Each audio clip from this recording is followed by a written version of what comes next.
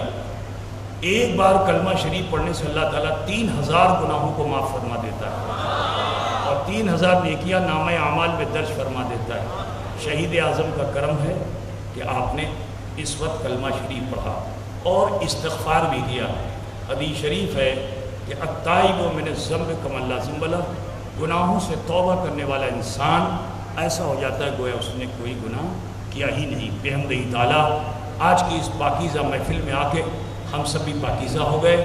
ضروری ہے کہ اس پر اسی طرح سے اپنے جیون میں 2-5 منٹ اپنے لیے روز نکالیے اور ایسے ہی دھیان لگا کر اللہ کی بارگاہ میں معافی مانگیے. اگر پہاڑ کے وزن کے برابر بھی گناہ ہوں گے تو اللہ اسے معاف فرما دے گا.